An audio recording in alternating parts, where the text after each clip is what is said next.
Charlie Mgee, welcome to my channel. How are you doing?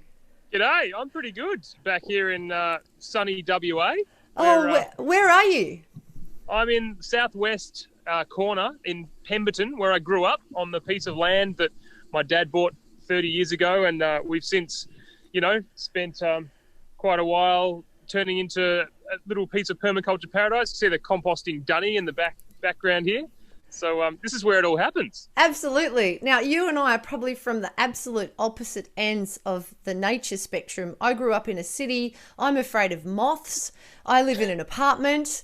I really need to talk to you about what sort of things I can do to change the world, even though I can't go on a piece of land like you and turn it into a permaculture paradise. But I have a feeling there are things that we can do, even though some of us can't do what you do. So I want to get into that today, if that's all right. Totally. Now, bit of background on you first. What made you such a superhero saving the planet? What happened to you as a child? What happened to me? Oh, well, this happened to me. For a start, composting dunnies play a big role, but I'll go into that a bit later. You know, as far as saving the world goes, I think for me it comes back to start where you are, use what you have, and do what you can. No one can save the world. We can't do anything by ourselves. We need community. We need inspiring people doing small and slow things that create bigger movements within a larger context. But, I think one of the biggest problems is the fact that we just think too big all the time. Like we've got corporations and governments with these huge plans to save the world. And, some of the time it leads to good things, but a lot of the time it just leads to these overblown blanket solutions that actually create more problems than they set out to fix. So, starting with the permaculture principle of small and slow solutions, I think that's the direction I want to take. And that's why I use music as, my starting point. Absolutely. I went through this. I had a bit of a mental breakdown about how I was such a consumer instead of a producer. And I knew that I would never be able to be a producer, even in a music sense. You all know me out there. I'm a violinist, but I don't write my own music. So even down to the musical sense, I wasn't writing even my own music. I was always playing others' music. And it got me really depressed. And it got me thinking, well, what can I do to feel a little bit more like I'm growing something, creating something? And it coincided with meeting you and listening to your band. And I decided to start growing vegetables, which I'm really terrible at, and it was in a rental. And then after a while, I gave up. But I want to talk to you about, it's not that I have to do everything by myself in an isolated, independent unit. I need to, if I can't do everything myself, I have to share the load, barter with people. I can offer them something, they can do something for me. So can you talk a little bit about that for the people who have basically given up? Well, I don't use plastic bags anymore, but still the world's ending. So what can we do in our own little environment?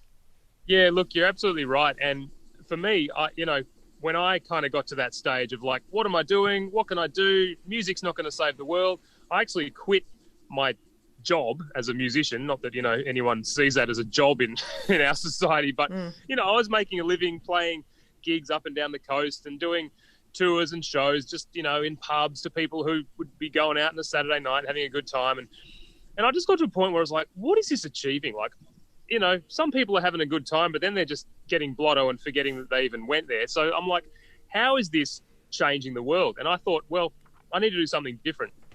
So I actually quit music. I was, semi-successful local musician and was like, great, earning a living, looked great on the resume. But for me, it wasn't personally fulfilling. And yeah, like you, I had that desire to kind of just do something a little bit more meaningful, a little bit more beneficial for the planet. And so I heard about permaculture, which I'd been lucky to kind of hear about at a young age growing up here because my dad was into it. But all I'd done is sort of seen coffee table books, about it on the kitchen table and be like, oh, what's this permaculture stuff?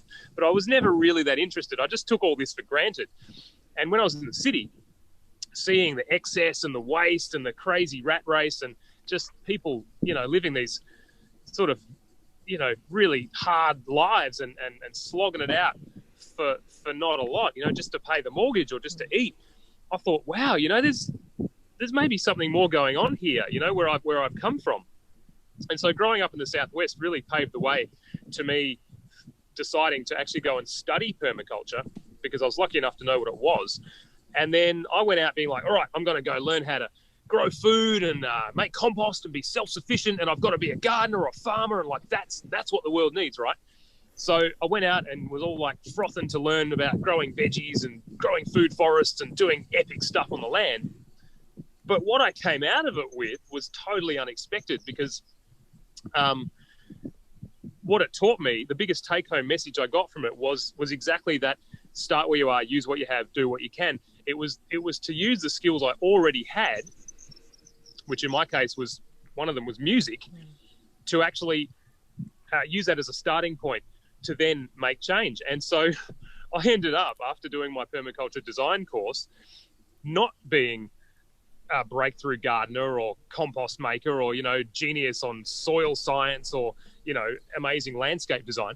I actually started writing songs about the stuff that I'd learned about and about growing up here, because I discovered that I had this sort of unique body of knowledge that people, you know, my peers and people in the city didn't have. And I was like, oh, I just thought all that stuff was common sense, but clearly it's not that common. Yeah. And so I just went back through, you know, what I already had, just the knowledge from growing up here and the stuff I took for granted, and use music, which was the skill that I already had, to sort of synthesize something a bit new. And that turned into an album about the 12 permaculture principles, which is based on David Holmgren's book, who wrote the permaculture principles and pathways beyond sustainability. And, you know, to me, it was such a breakthrough, because that really was going beyond sustainability, in that, like, it wasn't just keeping things the same. It was actually taking what I already had and making it better. So the regenerative concept of, like, you know, let's leave things better than we found them. Let's create things with the skills that we have into something new. And that was a real big moment, because I just, you know, I went from being like, music's not going to do anything, it's just, you know, pointless, to being like, wow, this is a powerful tool. Oh, amazing. And this album you're talking about, that's the first album of yours that I got to know so well. It was on in the car all the time. Not only from a great message point of view, but the actual music and the construction of it and the arrangements and the people on it and the words. Oh my God, I really want to, if you don't mind, I just want to go through a couple of the songs and just point out some of the words to some of these songs. Many is a particular favorite of mine. Wait, first the album's called Permaculture, a Rhymer's Manual. Right, that's right. and all the songs are about a permaculture principle, correct? Yeah. So right. Basically the songs are just a chapter each out of David's book. So I didn't even write the concept. It was just ripped off and turned into songs. No, but you've basically distilled those principles found in a big book, which requires lots of study. You've distilled every single point down to 12 principles in song form, which we'll talk about later, how important things are in song form to retain. So look around. Just quickly talk through each principle as I say the title. Okay, so song number 1 is Look Around. Yeah, so that's based on the principle of observe and interact. So the idea behind permaculture design is that before you do anything, before you start going into building or growing or planting or whatever you want to do, you kind of, as much as possible, try and get rid of your preconceived ideas of what you think should happen. Like, right, we've got to save the world and do this, and just take a step back and listen and look and tune in to what's happening around you. And you know, whether that's a community of people or whether that's an ecological system, you know, really observe every detail that you can.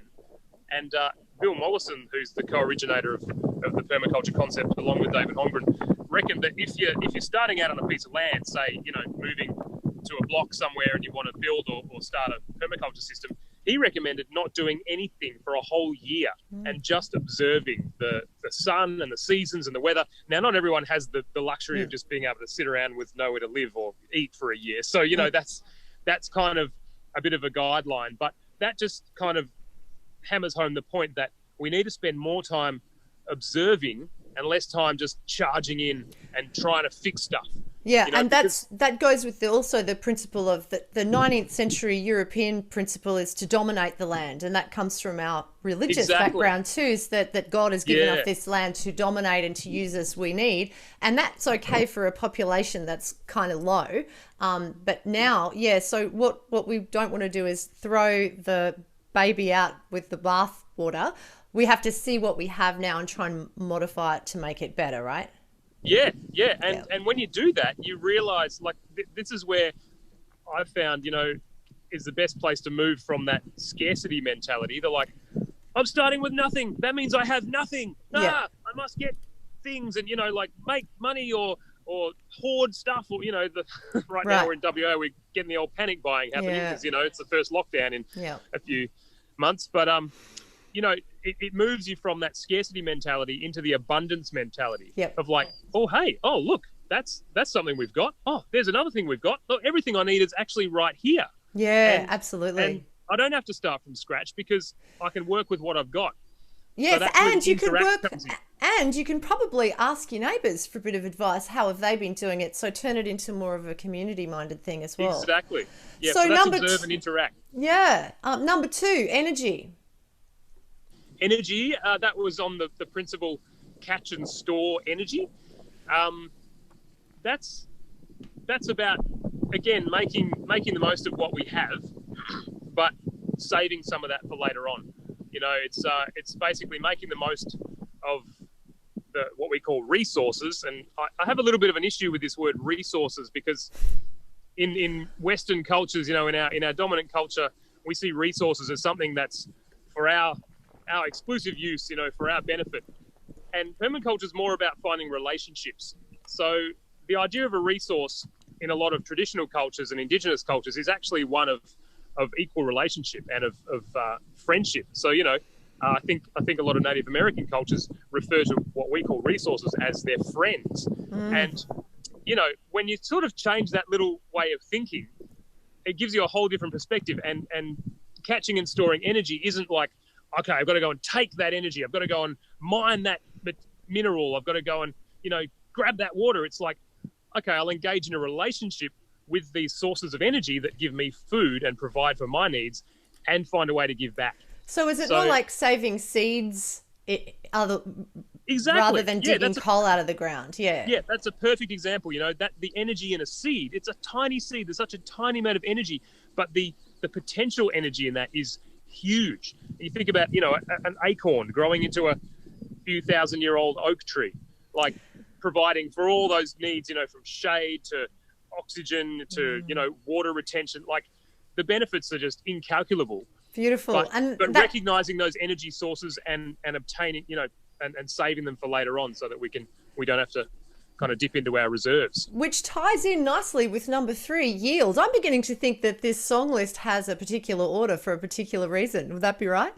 Well, if you ask David Holmgren, he will tell you the justification for his order, but they're also interchangeable and interlinkable. So, yeah, the third principle, obtain a yield, is sort of similar in a way to the catch and store energy, but it's more immediate. It's about getting something back for putting in an effort. So, and again, it's about relationship. It's not about extracting something that you need. It's about, if you're putting in the right effort, then you'll get the right rewards. And if you're slogging your guts out, on the treadmill and putting in all your effort and not getting anything in return, you're just getting maybe enough to scrape by, and you just feel like you just want to fall over at the end of the day, and you don't get to see any of your friends or family.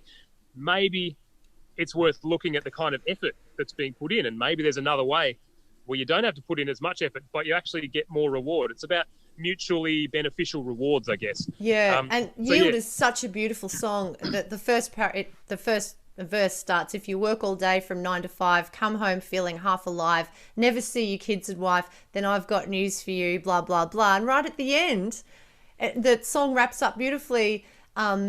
obtain yourself a yield and one for others too. Make sure to seal both ends of the deal of what's good for both of you. An easy way to do it is to give one to your friends, because the good things you do come back to you and the yield just never ends. Tears to my eyes. Beautiful.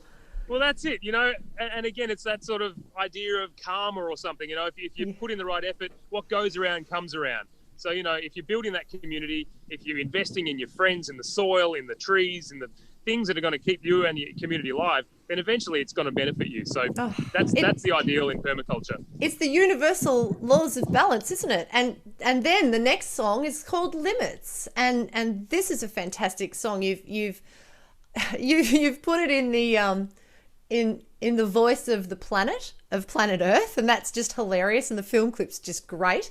But yeah, talk about limits. Well, so that's about applying self-regulation and accepting feedback. It's the permaculture principle behind that. But it also relates to the 3 ethics of permaculture, which are kind of the core to the idea in permaculture of earth care, people care, and fair share. And so earth care is obviously, you know, taking care of the land and the forests and the water and the planet that we live on. And people care is taking care of our communities and, you know, the people, the human people and the other non-human people. And fair share is sort of where this song lands, in that it's about recognizing our limits to growth and limits within ourselves and the limits of any system, and working within that.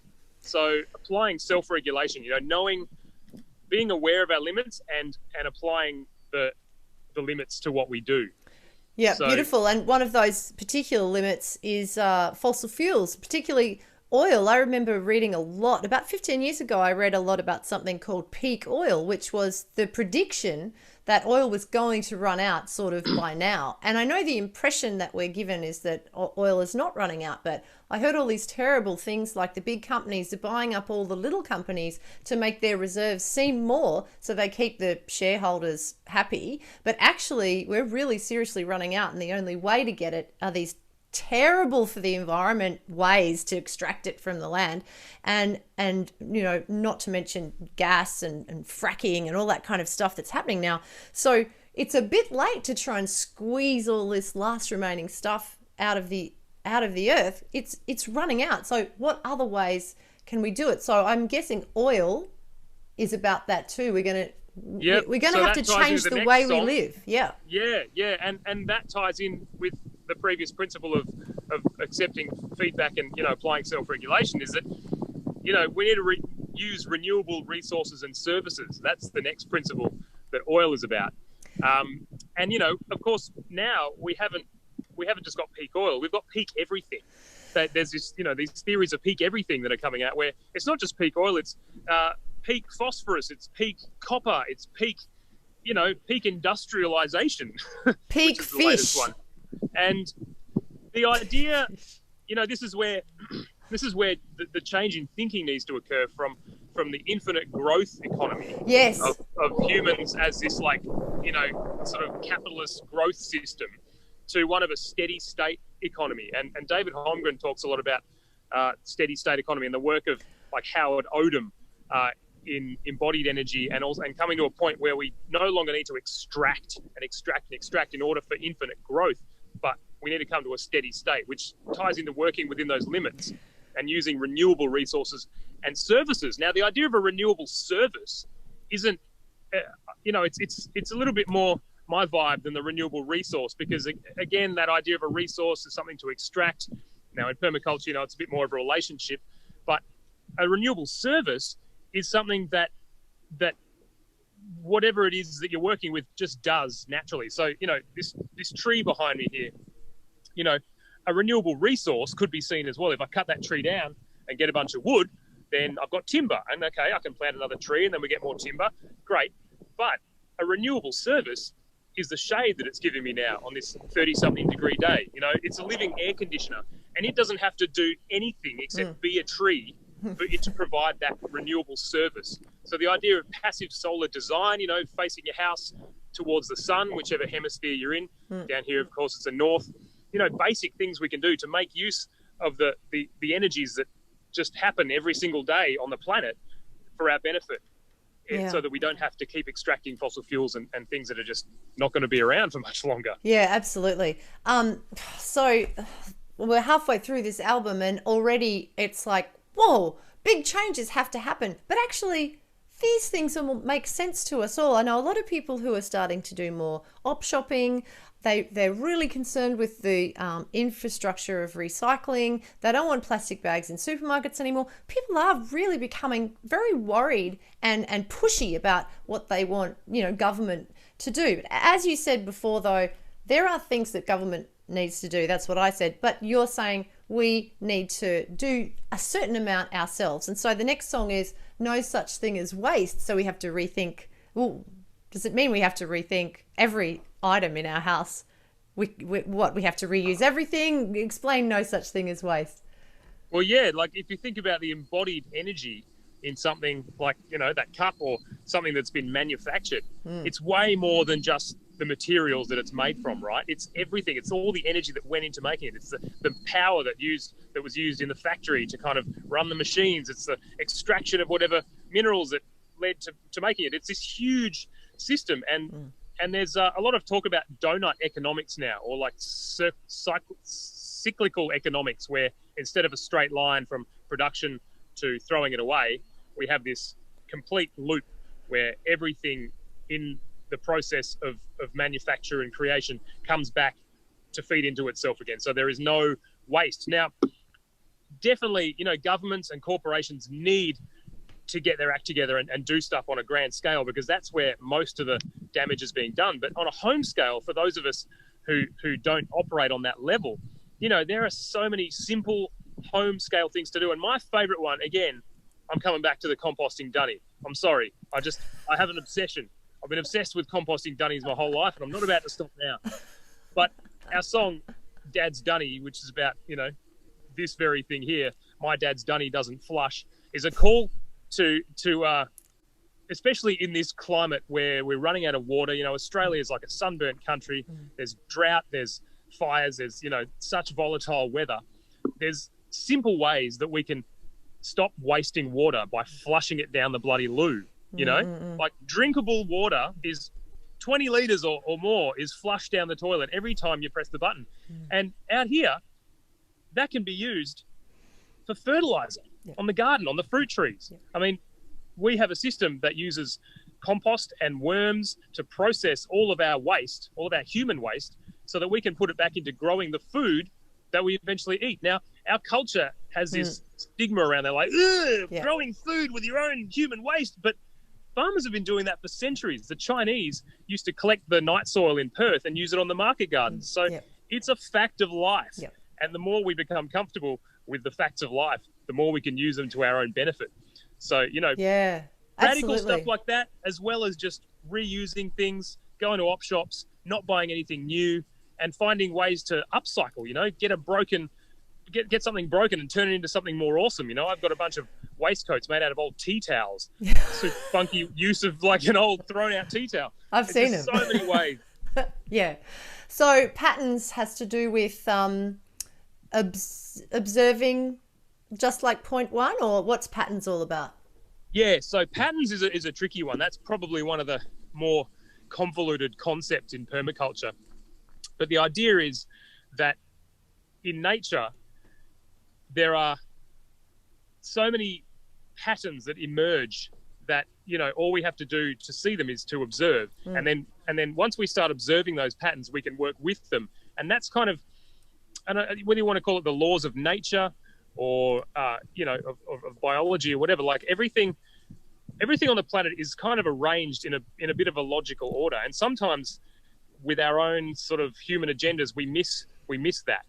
And so whether it's the pattern of water flowing through a landscape, if water wants to go this direction down a hill and someone, sees it as a problem and they're like, no, make it go that way down a hill, it's kind of breaking the pattern and it's making their life harder, because then they have to dig a diversion drain and landscape the side of the hill or something like that. But if we work with the contours of the land to kind of keep water going where it wants to go and help sink it into the soil to make our soil moist and healthy so that plants can grow, it's kind of tapping into that natural pattern and those cycles that already exist. So yeah, you're right. It ties in with that observe and interact principle. but This is it's really more about. it's Sorry. really sad. It's really sad that Western people seem to be the ones that have dropped the ball more than other cultures.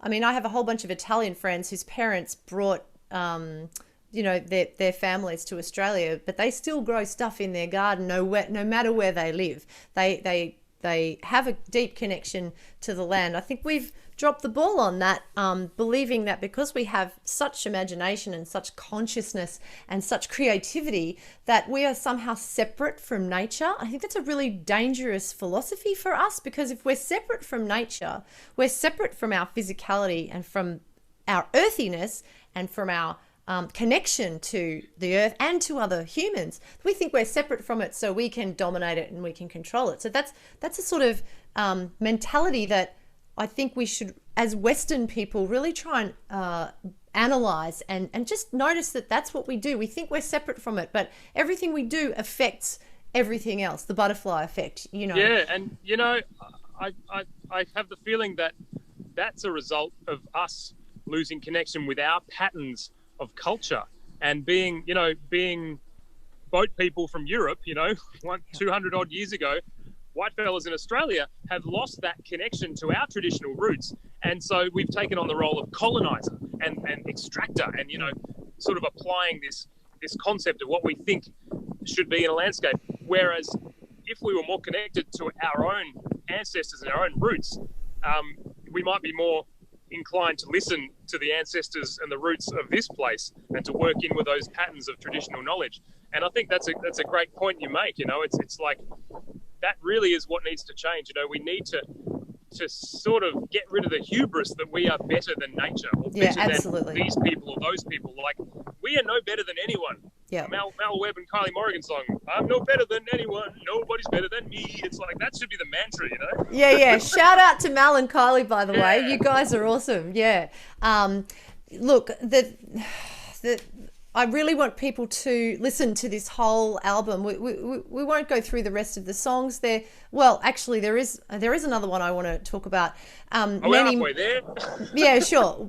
Get Together. It's all about community. Small and Slow. We've covered that. Many is an interesting song, and in this current kind of crazy, politically correct, shall we say, time.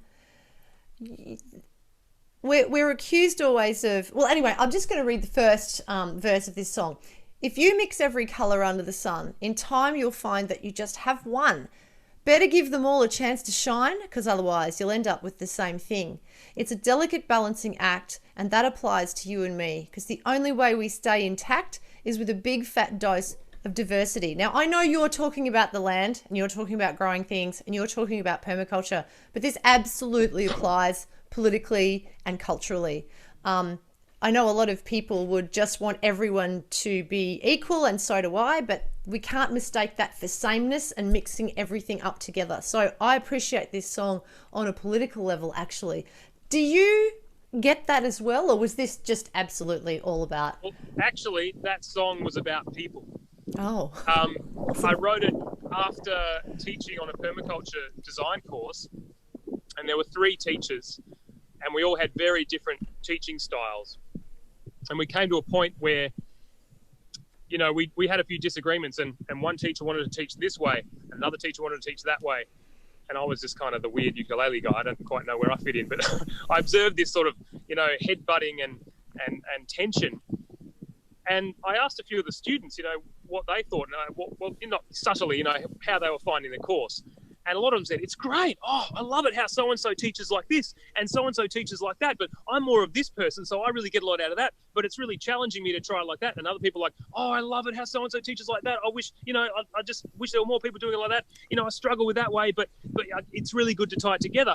And that just, for me, embodied that principle of using and valuing diversity. And the fact that we're not always going to agree. We're not always going to even get along. But if we can find the common ground, I always refer to this Ani DeFranco song, who's one of my, main influences musically, in her song Overlap, which is there's strength in our differences and comfort where we overlap. And I just think that sums it up beautifully. We're all going to be different. We're all going to have our differences, whether it's culturally, racially, politically, geographically, and that's cool. Like, all we need to do is to listen and observe each other. And I mean, social permaculture is a whole other aspect of permaculture. A lot of people think it's all about the land. It's actually about people, because people are the ones doing this stuff. And if we can't learn to work together, then we're not going to be able to realize any of these dreams for, greening the desert or growing food forests. It's got to be first and foremost about how we work together. Oh, that's and beautiful. So the diversity principle is such a big one. And, it is a balance, because there is such, there's so much that's out of whack, and there are people who are oppressed, and there are people who are oppressors and sort of trying to hold on to that power. And we need to redistribute that power, but we can't homogenize everyone. And we can't be like, all right, now we're all the same, because then you have North Korea. totalitarianism. And, that's kind of a bit on that's the other end of the spectrum. It's got to be this movement and this balance between the two, and more than two. I don't like binary thinking, so there are more than two possibilities, and definitely more than one possibility. Yeah. Now let's talk about one of the reasons I wanted to talk to you is because I got sent this fantastic thing in the mail that I bought, because I'll just buy anything you put out. So it came in the mail, and I tried to do an unboxing, but it totally failed because I couldn't get the box open, and the cameras weren't set up right. It was just a disaster. So instead I just did a little video of what came in the mail. But they are do you have the book with you? Because I already sent the book to my nephew, because it's such a beautiful. Which one? This the book? kid, yeah, that one. So talk about that for a sec. Well, I had little to do with this except for the launch party, which was heaps of fun. But my partner, Brenna Quinlan, is the illustrator of this book. And this is a kid's version of David Holmgren's Retro Suburbia, which is basically an urban guide to permaculture. If you live in the city and, Beautiful. Like you said in the beginning, you want to do permaculture, but you're like, I don't have land, I don't even own a house, like, what can I do? Yeah. This is where to start. For the kids, at least, this book is where to start. Retro Suburbia is the bigger book, which, goes into a lot more detail. But this is a beautiful story about a bunch of kids living in a neighborhood who just sort of over the decades turn it from this suburban, like classic Aussie suburban environment. It starts off with them like clearing the land and building the houses and everything, through the 50s, 60s, 70s and 80s, and ending up with this sort of abundant permaculture neighborhood.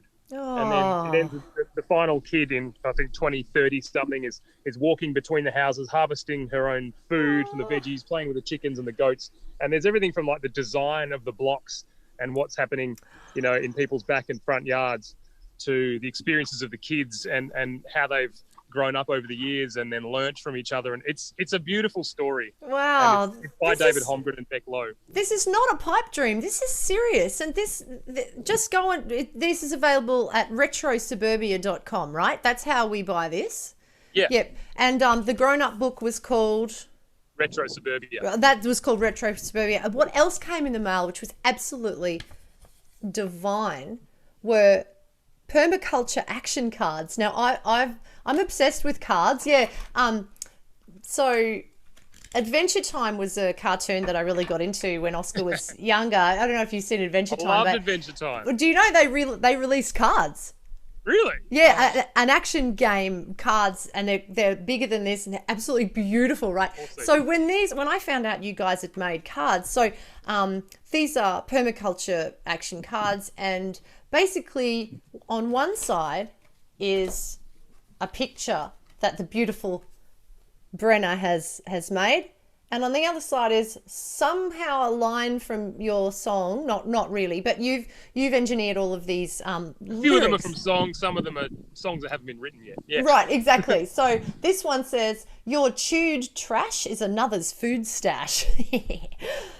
So we've got all of these cute little tips and pointers, and you say it's for kids, but it's actually not for kids. It's for everybody. And the more beautifully something is put, the more likely you are to engage with it. For example, all these principles that you are promoting in song form make me feel like there's hope. But if I'm screamed at by some ultra leftist person, I don't feel good about myself. I feel guilty for being, Western, and I feel like there's absolutely no hope. So can you talk a little bit about how music and culture and passing on knowledge is part of your philosophy? Well, I mean, again, it gets back to what I can do, and you know, it just keeps it simple. It keeps it, you know, it's not about left or right or this political faction or that political faction. It's about like finding the universal threads for me, and music is such a universal language. You know, like everyone resonates with music, and also similarly, I feel like permaculture is a very universal concept. In fact, the fact that it was inspired by Indigenous thinking, you know, is testament to the resilience of the ideas. And it's not that it's just sort of, you know, knowledge that's been stolen or anything. It's actually a recontextualization so that we in the Western world, as well as people in other countries, you know, there's a lot of permaculture aid happening overseas in countries that are like going through poverty or famine, you know, and it can equally apply there. So depending, you know, it's all about context, I think, and music just feels like a great bridge. You know, I'm all about building bridges, and in this time I feel like it's the most important thing we can do, because, you know, the divide just keeps opening wider and wider, and it's not about favoring any one side or taking sides, or it's just about reconnecting those networks. And music does that on a level that transcends language. You know, we can just hear a melody, we can get down to a beat and feel that emotional connection to music, which first and foremost is the way that we connect. And then lyrics on top of that, you know, if we're this, you know, privileged enough to speak the same language that the song's written in, and we're trying to get the songs translated into a whole lot of languages around the world, which is really exciting, then we can connect on that level as well. I'm glad you used the word transcendence, because it's no surprise that permaculture came out of the 60s. It was sort of being talked about in the 70s. Is that correct? Yeah, so Bill Mollison and David Holmgren co-originated the concept in the 70s after doing a lot of research into different land management practices from cultures all over the world, you know, and Bill had a lot of connections to Indigenous crew in Tasmania, and, you know, talked a lot about the history there, and tried to find the patterns, again, back to the patterns that people worked with in the landscape. And they sort of just consolidated it all into this idea called permaculture. But permaculture is not a new idea. Right. It's as old as the ideas that it contains, and it's growing. So it's also a changing idea. You know, it's not a set of dogmas of like, this is what you have to do to be sustainable. It's like, this is a way we can think to solve the problems that we're currently facing. You know, was it Einstein that said we can't solve the problems of the world with the same thinking that caused them? Yeah, exactly. This is a way for us to sort of change our thinking. Yeah. And yeah, so that was really what Bill and David were intending. And you know, permaculture, the word, came out of the words permanent agriculture, because originally Bill Mollison was like, well, we all need food to survive, and so we need to come up with agriculture that's sustainable, and so permanent agriculture is permaculture. But then it's since evolved to mean permanent culture, which, you know, is a little bit of a tweak of the meaning. But if you think about it, that's at the core, really. It's you know, once we've eaten, we need to get along, and we need to create meaning in our lives, and a sustainable place to live for everybody. Absolutely. So, oh my God. So this is sounding like the true realization of the 60s hippie transcendent ideas that got lost in the superficial growth economy 80s, you know? So we are back to the sort of late 60s and 70s talking about, well, what can the future look like without the planet being destroyed? So look, people, you need to get onto retrosuburbia.com or Formidable Vegetable Sound System. Listen to any album, but the album that we talked about most of all, this sums it up in the most fantastic way. We haven't even talked about the kind of music that it is. You describe it as funk. What do you describe it as? Well, if I want to confuse people, I just say it's permaculture electro swing. They're like, huh? Electro swing. That's exactly what calling it. Ecological electro funk swing dance, you know. We like to have a dance and have some fun. So it's the sort of thing you'd find at Woodford. Yeah, you could, and there's a version of the album which is just acoustic with you and ukulele, right? And that's just so beautiful as well. Exactly the same songs, but unorchestrated, I'd say. Look, Charlie, I just can't thank you enough for everything you've done. I'm going to include your TED Talk at the end, and all your albums and your Bandcamp, and I encourage everybody to just support this man. What a divine human. And you know, you've taught me so much. I just can't thank you enough for being on my channel. Thank you. Oh, thanks heaps for having me, Sarah, and good luck out there. Thank you, darling. Take care.